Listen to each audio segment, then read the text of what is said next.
450 लोग हम लोग एकदम से बेरोजगार हो गए, रोड पे आ गए हम सारे के सारे। हमारा क्या कसूर था इसके अंदर? जी नौकरी मिलेगी भी कैसे? हम सारे 40+ हैं, अब कोई नौकरी देके राजी नहीं है हमारे को। हम लोग सारे एकदम से यहाँ बैठे हुए हैं, कहीं भी आते नौकरी नहीं मिल रही है हमारे को। आज हम इस एज में है कि हमें ना हम इधर के रहे ना हम उधर के रहे, क्योंकि हमने कोई ऐसा महकमा नहीं छोड़ा जहाँ पे हमने अपने गुहार नहीं करी हो। प्रधानमंत्री, राष्ट्रपति, कहीं से कुछ नहीं लगा, सब जगह चिट्ठियाँ लगाई है, सब जगह गुहार लगाई है। एलजी साहब से पूरी कोशिश करी हमने, कम से कम 12 से 25 हमने अपना विज्ञापन दिया उनको, पर हमसे अभी तक उन्होंने भी मिलना ना समझा। मैं हर किसी के दरवाज़ा खटखटाया, गरीब आदमी हाथ जोड़ा, सर हमारे बच्चों को परवरिश से भूख कैसे मिटेगा? सर किसी के बच्चे बड़े हो रहे हैं, पढ़ाई लिखाई के सारे असर पड़ रहे हैं, सारे घर का नाम कट गया है, स्कूल से कॉलेज से हम कोचिंग फीस नहीं दे रहे हैं, हम बच्चों को पेट पाल नहीं पा रहे हैं, अब बड़ी समस्या में पड़े। हम लोग के भाई लोग बेचारे आज इस मोड़ में थे। आज 2-3 बंदे हमारे स्टाफ के एक टेंशन के मारे बेचारे दुनिया से चले गए। सरकार से यही विनती है कि हमारे सुन ले और हमारे क्लब को खोल के हमारे 450 स्टाफ ये और 450 परिवार जो है हमारे से मिला के 1800 सबके पेट चले, उसके लिए हम दुआ मांगते हैं बस। नमस्कार, मैं सरिता। इस समय मैं मौजूद हूँ रोशनारा क्लब के बाहर और आप जैसा कि देख सकते हैं मेरे पीछे काफ़ी सारे लोगों की भीड़ जमा हुई है।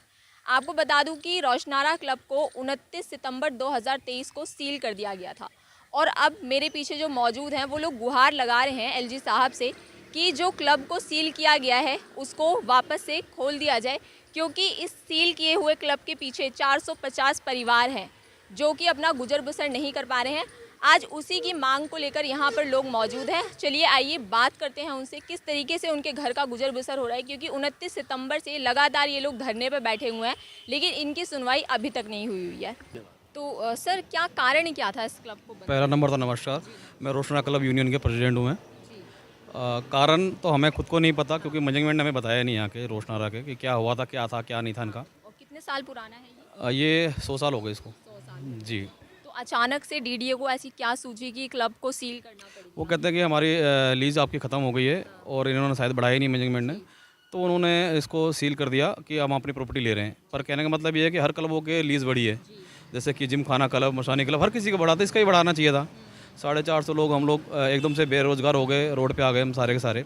हमारा क्या कसूर था इसके अंदर? तो अगर ऐसा लीज बढ़ाने की भी बात कर रहे थे तो एक बार आपको सूचित तो किया जाना चाहिए था, ताकि अपना कुछ आप कुछ तो कर पाते। वही चीज़ मैं कहना चाहता हूँ कि कम से कम एक एम्प्लॉय को तो बोलना चाहिए था।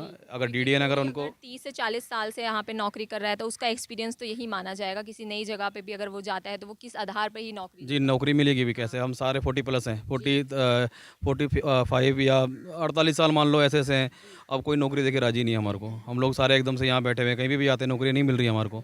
और हम लोगों ने यहाँ पे 18 साल की उम्र से नौकरी करना स्टार्ट किया था। आज हम इस एज में है कि हमें ना हम इधर के रहे ना हम उधर के रहे, हमें ना नौकरी मिल रही है, कहीं पे कुछ नहीं है हमारे साथ। तो ऐसा हालत हो गई है कि बच्चों की स्कूल छूट गया है।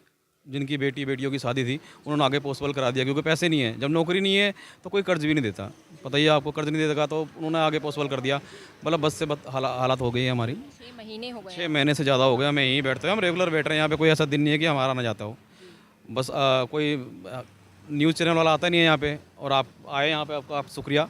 आपके माध्यम से हम चाहते हैं कि सबको पता लगे और हमारी बात आगे तक उठाई जाए, क्योंकि हमने कोई ऐसा महकमा नहीं छोड़ा जहाँ पे हमने अपने गुहार नहीं करी हो। प्रधानमंत्री, राष्ट्रपति, कोई ऐसा महकमा नहीं है जो हमने कहीं पे भी अपनी अर्जी ना लगाई हो, अपने गुहार ना लगाई हो। कहीं से कुछ नहीं लगा, सब जगह चिट्ठियाँ लगाई है, सब जगह गुहार लगाई है। जाके बैठे हैं वहाँ पे, मुलाकात करने की कोशिश करी हमने, एलजी साहब से पूरी कोशिश करी हमने, कम से कम 12 से 25 हमने अपना विज्ञापन दिया उनको, पर हमसे अभी तक उन्होंने भी मिलना ना समझा। और हाई कोर्ट में हमारा केस चल रहा है, हमें पूरी उम्मीद है वहाँ से, उच्च न्यायालय से, कि शायद हमारे फेवर में हमारे को ये दिया जाएगा और हमारा रोज़गार दोबारा से बरकरार रहेगा। और हम उच्च न्यायालय से यही आशा करते हैं कि हम लोग जितने भी वर्कर हैं या जितने भी लोग हैं, हमारे लिए वहाँ पे सहानुभूति दिखाई जाए। कितने लोग होंगे? 450 वर्कर हैं हमारे। तो अगर हम इनको 450 ना गिनकर 450 फैमिली की जी, कम से कम नहीं 1700-1800 हो जाते हैं, ऐसे हो जाते हैं। 1800 लोग का जीवन आज दांव पे है। सारे एकदम जल जीवन जैसे समाप्त हो जाता है ना, उस तरह का समाप्त हुआ पड़ा है। हमें पता ही नहीं कि आगे हमारे साथ क्या होगा। हम लोग इतने परेशान हैं कि हम उठते साथ ही हमारे को हमारी सहन शक्ति खत्म हो चुकी है, सोचने की शक्ति खत्म हो चुकी है हमारी।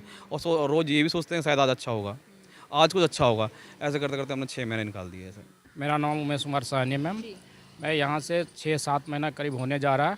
हम लोग बिल्कुल रोड पे बैठे हैं, कोई पूछने वाला नहीं है। ये क्लब के बंद हुए 6 महीना से ऊपर हो गया है।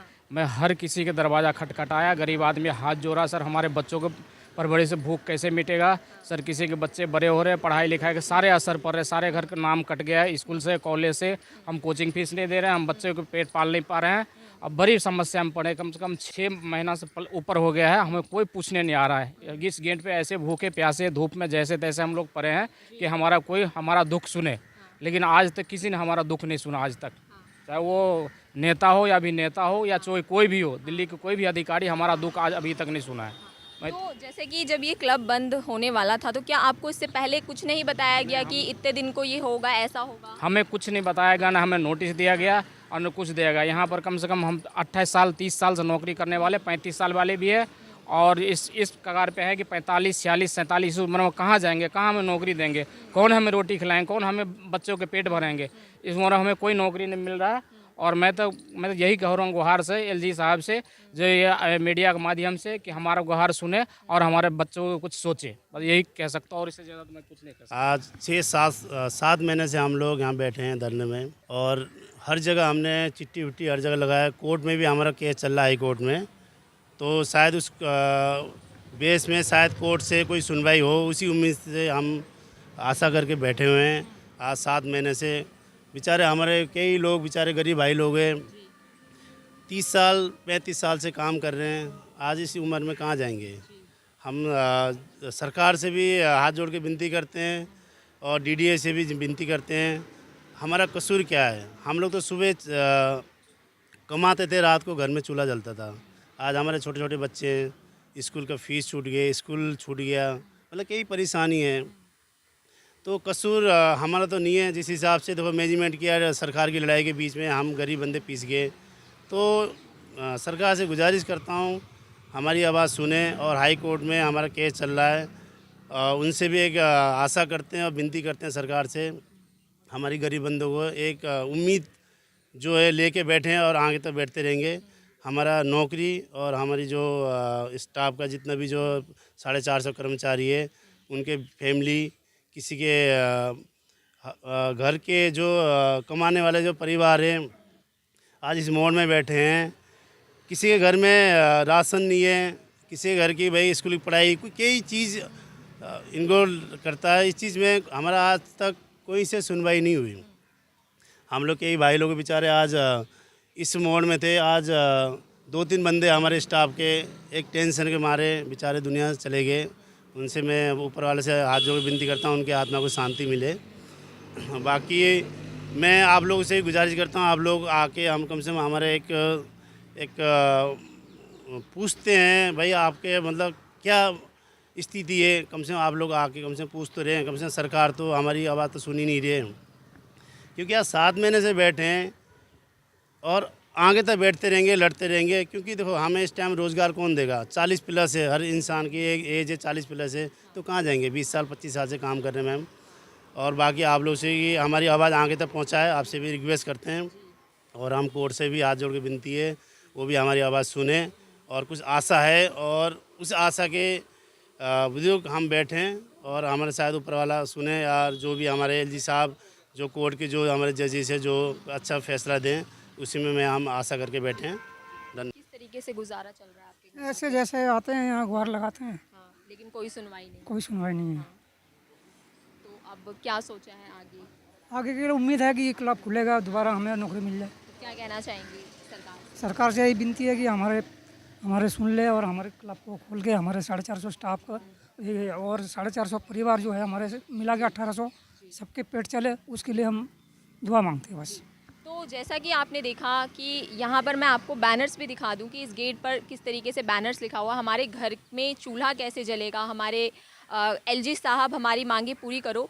तो अगर देखा जाए तो ये सिर्फ 450 परिवार 450 लोग नहीं हैं, 450 परिवार है जिसके अंदर कम से कम 1700 से 1800 लोग आते हैं जिनका आज जीवन दांव पर लगा हुआ है और उनके बच्चों की पढ़ाई लिखाई सब कुछ ठप पड़ी हुई है। ये लोग डेली यहाँ आते हैं और गुहार लगाते हैं सरकार से, एलजी साहब से कि कृपया उनकी जो नौकरी है उन्हें वापस दे दीजिए, क्योंकि इनके पास और कोई रास्ता नहीं है अब नौकरी का। एक तरह से रोज़गार होते हुए बेरोज़गार हो गए हैं अचानक से, जबकि इनको कोई नोटिस नहीं दिया गया। तो हमारी भी सरकार से गुजारिश है कि इनकी मांगों को सुने और इनकी जो भी मांगे हैं उसको पूरी की जाए। बाकी इसी तरह की और तमाम जानकारी के लिए आप बनी रहिए द फ्रीडम न्यूज़ के साथ। मैं सरिता, कैमरा पर्सन कार्तिक के साथ।